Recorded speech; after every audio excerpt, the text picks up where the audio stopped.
Hi guys, welcome to SC GATE PSU short lecture presented by Abhi Vidyaman education. ये percentage का part 6 है। Part 5 तक already हम लोग कर चुके हैं और पार्ट 5 में मतलब जो लास्ट पार्ट था उसमें हम लोग बात किए थे a into B is equal to C के बारे में।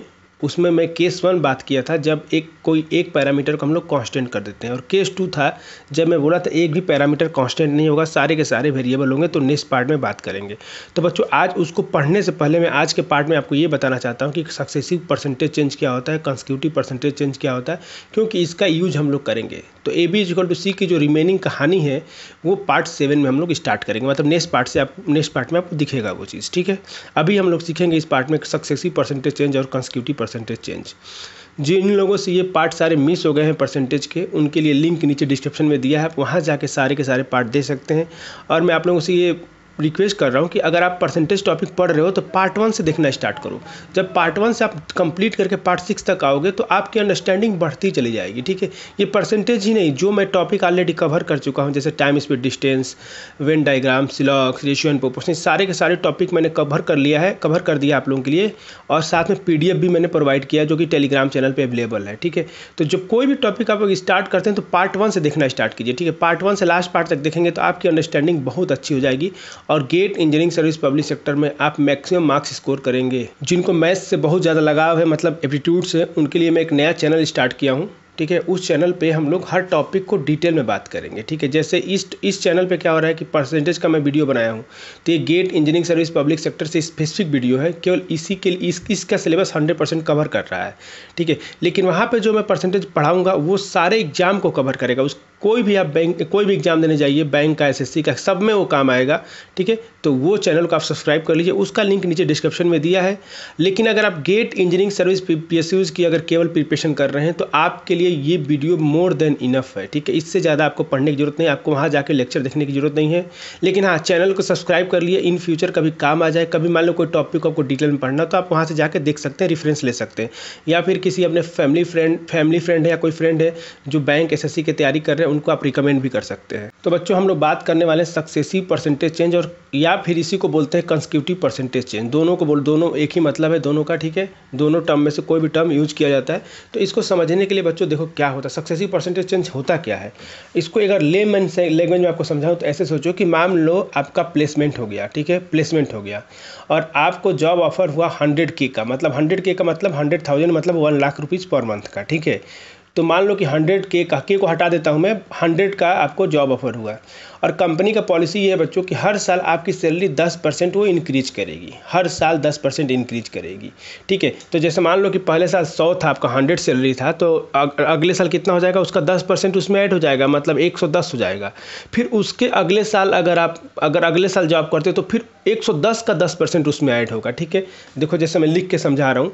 मान लो आपको पहले 100 मिलता था। ठीक है, फर्स्ट जब आपने ज्वाइन किया, उसके बाद 1 साल के बाद आपका 10% सैलरी क्या किया गया, इंक्रीज किया गया। देखो इंक्रीज किया गया, तो इसको 10% इंक्रीज करने का मतलब क्या हो गया बच्चों कि 100 को 10% इंक्रीज करने का मतलब 100 में 10% निकाल के ऐड कर देंगे, तो ये आप लोगों को हो जाएगा 110। क्लियर है। फिर 1 साल और आप जॉब कर लेंगे तो फिर 10% बढ़ेगा अगले साल भी। तो अगले साल अगर आप 1 साल जॉब कर लेते इसका फिर 10% जुड़ेगा, तो इसका 10% कितना होगा बच्चों, 110 का 10% निकालने के लिए 10 से डिवाइड करेंगे तो 11 आ जाएगा, यानी यहाँ पे 121 हो जाएगा। ठीक है, अब सक्सेसिव चेंज क्या होता है बच्चों, देखो ध्यान से। पहले क्या किया गया है, पहले जब आपको स्टार्ट जॉब किए थे तो आपको 100 मिलता था, अब उसके ऊपर 10% बढ़ाने के बाद 1 साल के बाद सैलरी आपकी ये हो गई। ठीक है, अब जब अगली बार नेक्स्ट बार चेंज होगा बच्चों तो इसी पे चेंज होगा। अब इसके अगली बार चेंज होना होगा तो इस पे इसका 10% बढ़ेगा। ठीक है, तो चेंज के ऊपर चेंज होता है, उसे बोलते हैं सक्सेसिव चेंज। ठीक है, चेंज के ऊपर चेंज, जैसे ये पहले नंबर था, इसका चेंज होकर ये हुआ, इसका नंबर चेंज होकर ये हुआ, तो इसको बोलते हैं सक्सेसिव। इसके बाद फिर 10% बढ़ेगा तो 121 का 10% बढ़ेगा, फिर वो जो बढ़ा हुआ क्वांटिटी आएगा उसका फिर 10% बढ़ेगा। तो जब बढ़ी हुई चेंज के ऊपर जब चेंज करते हैं उसको बोलते हैं सक्सेसिव परसेंटेज चेंज या फिर कंसेक्यूटिव परसेंटेज चेंज। अब इसमें क्वेश्चन ये आता है बच्चों कि आपको 2 बार 10% का चेंज किया गया है। ठीक है, 2 बार 10% का चेंज किया गया। अगर मैं बोलूँ कि मान लो ये दोनों हटा के एक ही बार अगर आपको चेंज करना हो तो आपके दिमाग कितना परसेंट चेंज करोगे, तो आप सोचोगे 10% पहले किया था, 10% बाद में किया था, तो 20% हो जाएगा।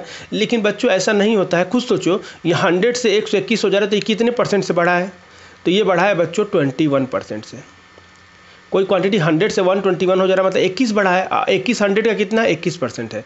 तो ये 21% से क्या हो गया, इंक्रीज हो गया। लेकिन देखने में क्या लग रहा है कि 10%, 10%, 20% बढ़ा होगा, लेकिन ये दोनों अगर एक साथ मिलाओगे तो कितना हो जाएगा, 21% हो जाएगा बच्चों।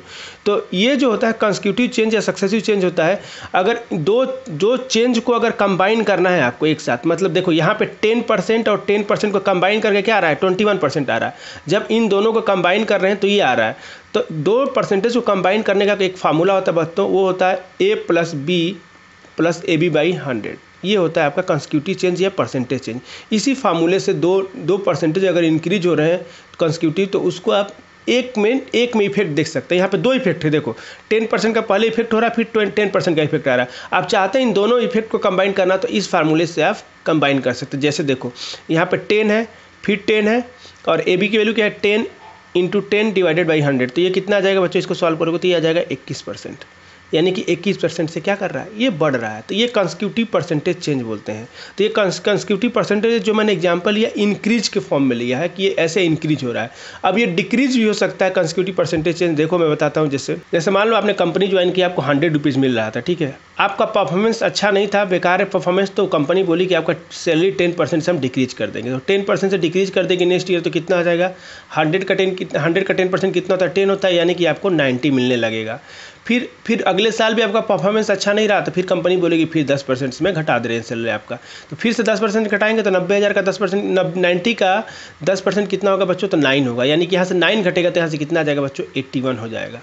ये 10% तो अब निकालना आसान हो गया होगा ना, क्योंकि मैं फर्स्ट क्लास से इस कैलकुलेशन को सिखा रहा हूँ। 90 का 10% निकालना है, तो 10 से डिवाइड करोगे तो 9 आ जाएगा। यानी कि इसमें से 9 सब्ट्रैक्ट करोगे, क्योंकि 10% से डिक्रीज करना है, तो 9 सब्ट्रैक्ट किए तो 81 आ गया।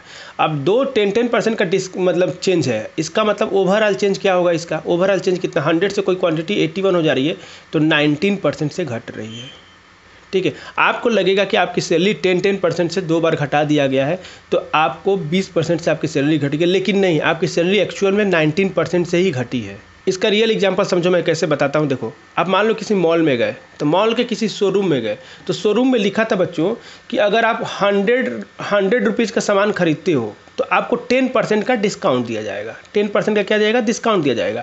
और साथ में ये भी लिखा रहता है कि अगर आप 200 का शॉपिंग करते हो तो 10% एक्स्ट्रा दिया जाएगा, 10% एक्स्ट्रा दिया जाता है, ठीक है।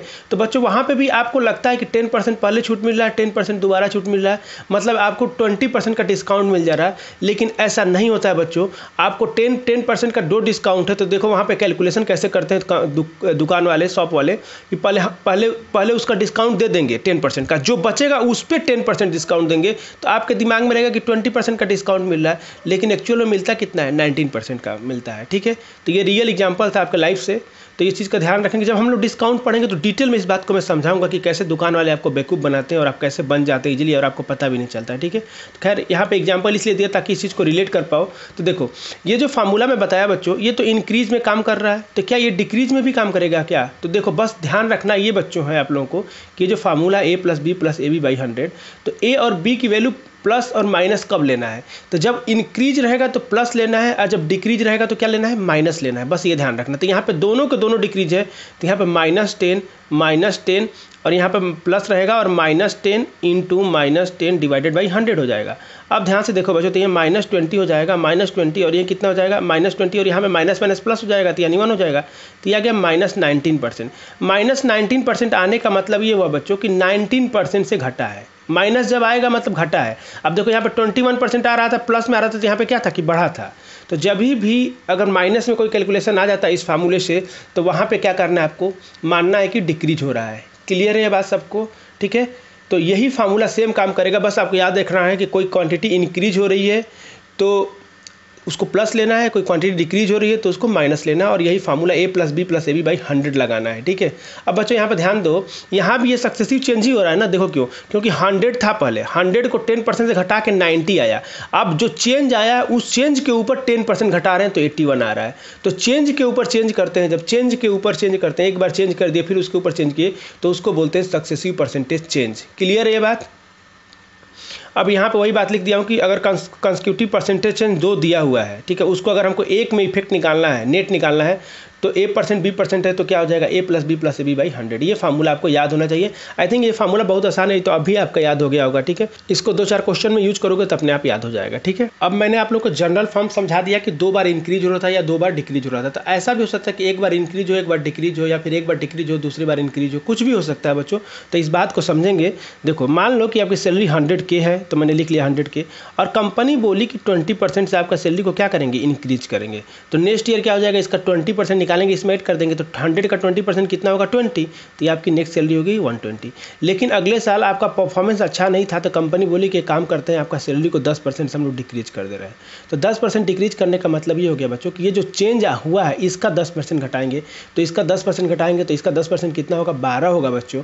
तो 12 होगा तो 120 में से 12 घटाएंगे तो कितना आ जाएगा, 108 आ जाएगा, ठीक है। तो आपकी सैलरी 108 हो जाएगी। अब देखो यहाँ पे 1 बार बढ़ा है, 1 बार घटा है, लेकिन यहाँ भी तो कंसेक्यूटिव चेंज ही बोलेंगे बच्चों। क्यों चेंज बोलेंगे बच्चों, क्योंकि देखो पहले 100 था, 100 के बाद चेंज होकर ये आया, अब इसके बाद चेंज होकर ये आ रहा है। इसका मतलब इसको भी बोलेंगे कि कंसेक्यूटिव चेंज हो रहा है, परसेंटेज चेंज हो रहा है। तो क्या ये फार्मूले में काम करेगा, यस फार्मूले में काम करेगा, क्योंकि यहाँ पे देखो +20 लेना है और यहाँ पे क्या लोगे, -10, क्योंकि जब भी डिक्रीज होता है उसको क्या लेना है, माइनस लेना है, और जो इंक्रीज होगा उसको प्लस लेना है। फार्मूले में रखते हैं तो फार्मूला क्या, A + B + AB / 100, ये हमारा फार्मूला है, ठीक है। अब यहाँ पे क्या करेंगे बच्चों, फार्मूले में पुट करने के लिए यहाँ पे +20 - 10, ठीक है, और यहाँ पे लिखेंगे +20 × -10 / 100, ठीक है। अब इसको सॉल्व करोगे तो बच्चों ये आ जाएगा 10, यहाँ 20 या -10 10 हो जाएगा, और यहाँ पे माइनस साइन, माइनस का मल्टीप्लाई जाएगा तो -2 हो जाएगा, तो ये आ जाएगा 8%। अब बच्चों ध्यान रखना, यहाँ पे प्लस में 8% आ रहा है, मतलब क्या हो गया कि 8% से वो सैलरी बढ़ रही है। अब इस चीज़ को हम डायरेक्ट यहाँ पे देख सकते थे कि 100 से क्वांटिटी कितनी हो जा रही है आपकी, 108 हो जा रही है। तो कितने % से बढ़ी है बच्चों, तो 8% से बढ़ी है, और यहाँ पे 8% आ रहा है, मतलब ये फार्मूला हमारा यूनिवर्सल फार्मूला है, यहाँ भी काम कर रहा है, ठीक है। तो अगर जहाँ भी कंसेक्यूटिव चेंज होगा वो या तो इंक्रीज होगा या तो डिक्रीज होगा, हर जगह आपको यही फार्मूला लगाना है। बस ध्यान आपको ये रखना है बच्चों कि जो इंक्रीज हो रहा होगा उसको प्लस लेना है, जो डिक्रीज हो रहा है उसको माइनस लेना है, और लास्ट में रिजल्ट अगर माइनस में आ रहा है तो ओवरऑल डिक्रीज होगा, और लास्ट में अगर आपका प्लस में आंसर आ रहा है इसका मतलब ओवरऑल इंक्रीज हो रहा है। बस ये आपको ध्यान रखना है। अब एक क्वेश्चन आपके दिमाग में आ सकता है कि क्या सर इसको मान लो 10% पहले डिक्रीज कर दिए होते, फिर 20% बढ़ा दिए होते तो क्या होता। तो देखो मैं यहाँ पर फिर इसी को चेंज करके बता रहा हूँ बच्चों। मान लो ये 100 था, पहले हम लोग क्या करते हैं, इसको 10% आपकी सैलरी घटा दिया गया, फर्स्ट ईयर में आपको सैलरी 10% घटा दिया गया, यानी आपकी सैलरी 90 हो गई। अब आपको आया गुस्सा, दूसरे साल बहुत मेहनत की, आप कंपनी वाले खुश हुए, आपका सैलरी को 20% से बढ़ा दिए। तो जब 20% से बढ़ाएंगे बच्चों तो 90 का 20% कितना होगा, 19 का 20% होगा बच्चों 19 का 20% होगा, 10% 9 होगा तो 20% 18 हो जाएगा, और 90 में 80 जोड़ोगे तो 18 जोड़ोगे तो कितना हो जाएगा, 108 हो जाएगा।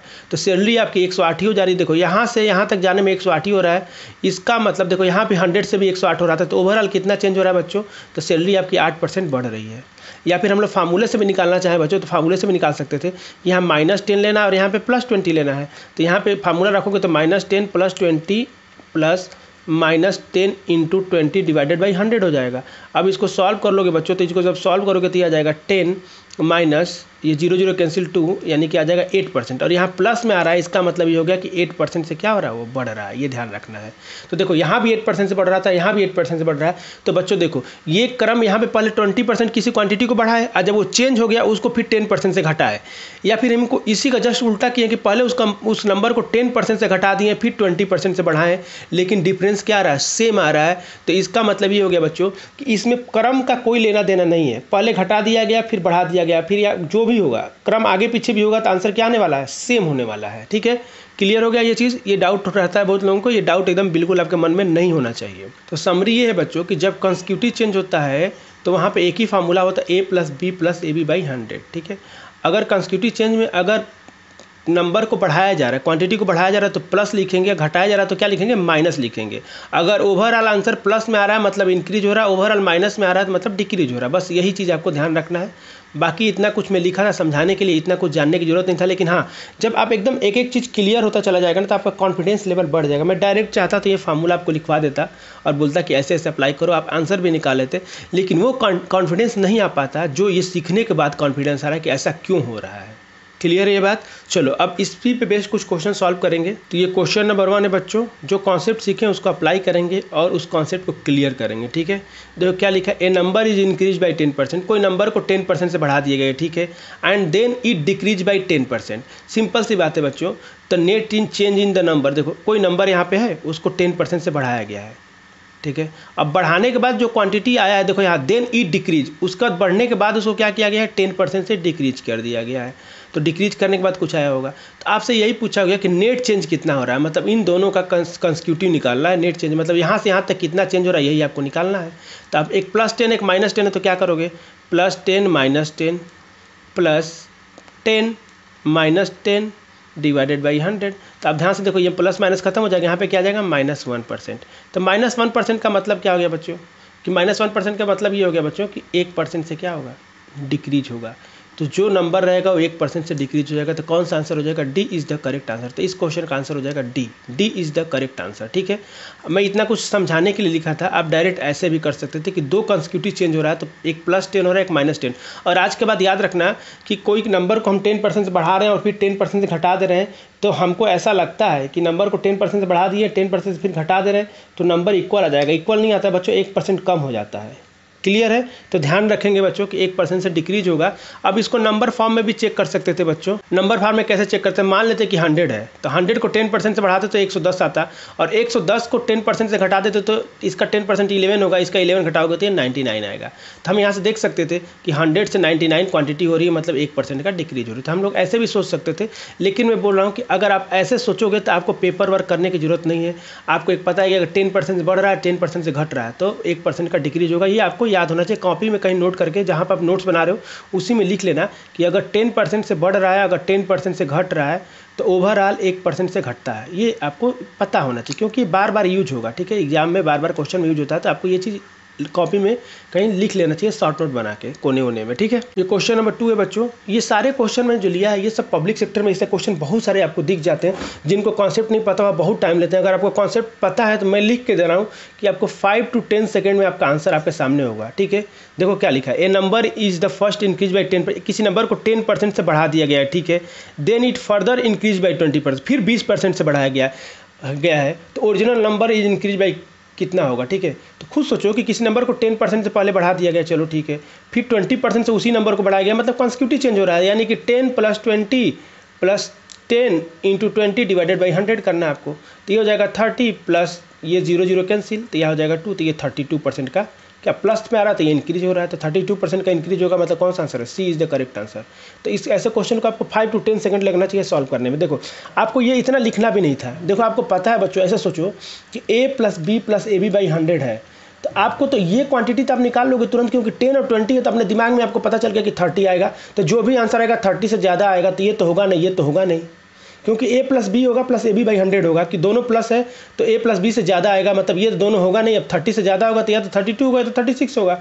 अब इस वाले को निकालना आसान है, क्योंकि जो दो नंबर है उनको मल्टीप्लाई करके 100 से डिवाइड करना है। तो आपके दिमाग में 100 से डिवाइड करना है, तो 100 से डिवाइड करके दोनों का 0 कैंसिल हो जाएगा, बचेगा क्या, 2, यानी कि 32% हो जाएगा। तो इसको माइंड में भी कैलकुलेट कर सकते हैं, जरूरी नहीं कि लिखे, मैं आपको समझाने के लिए इतना लिख रहा हूँ। क्लियर है।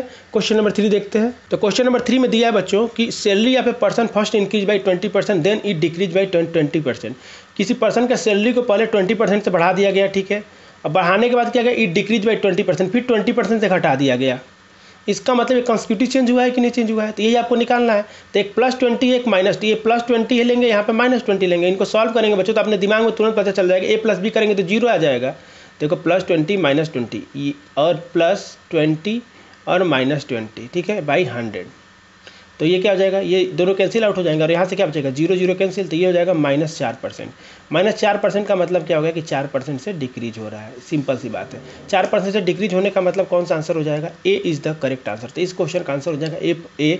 और आपको पेपर वर्क करने की जरूरत नहीं, तो आपको पता था। देखो ऐसे सोचो कि ये +20 हो रहा है, ये -20, तो ये आपस में दोनों ऐड होंगे तो 0 हो जाएंगे। बचा क्या, एक प्लस एक माइनस, तो माइनस, अब 0 कैंसिल, तो -4% आ जाएगा। -4% का मतलब डिक्रीज हो रहा है। क्लियर है। अब बैठ के एक बार सोचना a plus B plus A B by 100 है तो a प्लस बी को ऐड करना है, फिर इन दोनों को मल्टीप्लाई करके 100 से डिवाइड करना है। तो इन दोनों को में 2 जीरो है, 100 से कैंसिल हो आउट हो जाएगा, बचेगा 2 2 4 और एक माइनस है तो -4 आ जाएगा। -4 का मतलब क्या हो रहा है, 4% से डिक्रीज होगा। तो इसको भी कॉपी में कहीं कोने में लिख लेना कि 20% से पहले इंक्रीज करेंगे या फिर 20% से डिक्रीज करेंगे तो और ओवरऑल 4% से क्या होता है, डिक्रीज होता है। ये आपको पता होना चाहिए।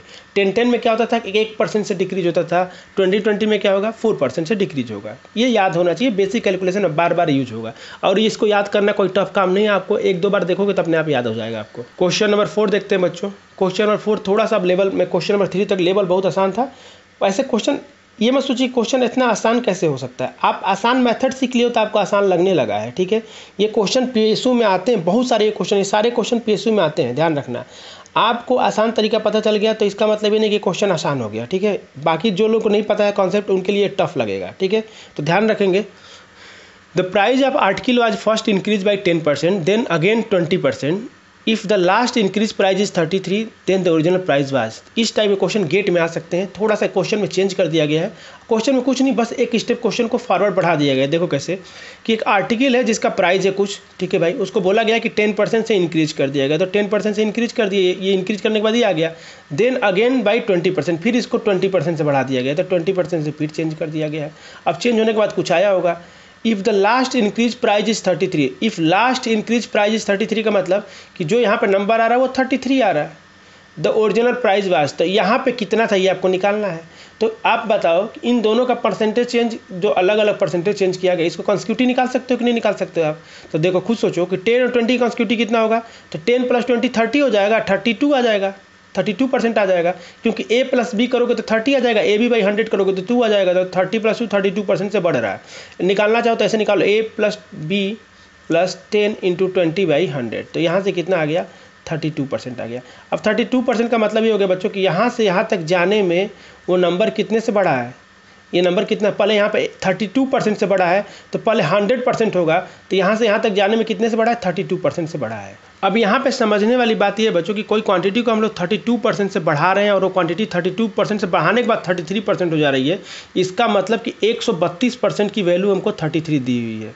अब ये कैसे, ये अगर आपको ये नहीं समझ में आता तो ऐसे समझो कि देखो पहले x था, x को हम लोग क्या किए, 32% से बढ़ा दिए, ठीक है। 32% से बढ़ाने का मतलब ये हो गया कि बच्चों x तो जथा रहेगा ही, आप 32% आप x उसमें क्या कर देंगे, ऐड कर देंगे। हम लोग यही करते हैं। और ये कितना दिया हुआ है, 33 दिया हुआ है। अब सोचो ये x है तो x पूरा है, इसका मतलब ये 100% है, और यहाँ पे कितना है, 32% है। यानी कि हम बोल सकते हैं कि 132% की वैल्यू कितनी दी है, 33 दी है। तो ऐसे करने पे कैलकुलेशन आसान हो जाएगा, इसलिए मैं डायरेक्ट लिख दिया यहाँ पे कि 132% की वैल्यू कितनी है, 33 है।